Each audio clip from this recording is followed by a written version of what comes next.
Action king Arjun వాళ్ళ డాక్టర్తో విశ్వక్సేన్ గారి మూవీ ఏమైంది, అసలు ఎందుకు ఆగిపోయింది? విశ్వక్సేన్ గారు అలాగే అంజనా గారు వీళ్ళిద్దరు కాంబినేషన్లో మూవీ అనేది వస్తుందని దానికి ఓపెనింగ్ పూజ కూడా చేశారు. దానికి క్లాప్ కొట్టింది కూడా పవన్ కళ్యాణ్ గారే.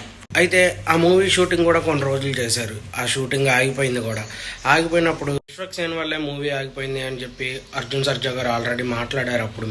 అయితే చిరంజీవి గారు, ప్రభాస్ గారు, ఇంకా చాలా మంది సెలబ్రిటీలు వీళ్ళందరూ టైంకి వచ్చేస్తారు. విశ్వక్సేన్ మరి ఎందుకు రాలేదు, సరిగ్గా చేయలేదు, దానివల్లే షూటింగ్ అనేది ఆగిపోవడం జరిగింది. లెక్కైతే ఇది చాలా బాధగానే ఉండిద్ది. షూటింగ్ ప్రారంభించి సగంలో ఆపేయటం నాకు ఇష్టం లేదు. కానీ ఇప్పుడే ఇలా ఉంటే తర్వాత ఎలా ఉండిద్దో ఫ్యూచర్లో అని నేను ఆపేయటం అయితే జరిగిందని చెప్పి అర్జున్ గారు వచ్చి మాట్లాడడం అయితే జరిగింది.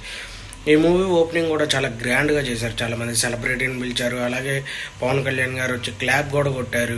విశ్వక్సేన్కి మంచి సినిమా వచ్చింది అని చాలా మంది అనుకున్నారు. ఎందుకంటే ఇటు తెలుగులోనే కాదు, అటు కర్ణాటకలో కూడా మంచి ఫేమ్ వచ్చింది. ఎందుకంటే వాళ్ళు కర్ణాటకలో హీరోలు, వాళ్ళ ఫ్యామిలీ నుంచి చాలా మంది హీరోలు అక్కడ ఉన్నారు. తనకు అక్కడ కూడా మంచి పేరు అనేది వచ్చింది అని మరి అనుకున్నారు. కానీ సడన్గా మూవీ అనేది ఆగిపోవడం అయితే జరిగింది.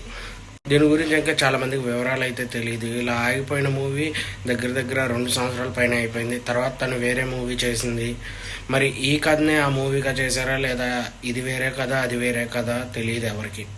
ఆ తర్వాత నుంచి మనం విశ్వక్సేన్ గారి మూవీస్ చూసుకుంటే అన్నీ యావరేజ్గా అలా ఆడుతూ వచ్చినాయి. చూడాలి మరి ఇప్పుడు ఏం జరిగిద్ది అనేది. రీసెంట్గా వచ్చిన లైలా మూవీ కూడా ఫ్యాన్స్ అంతగా అలరించలేకపోయింది.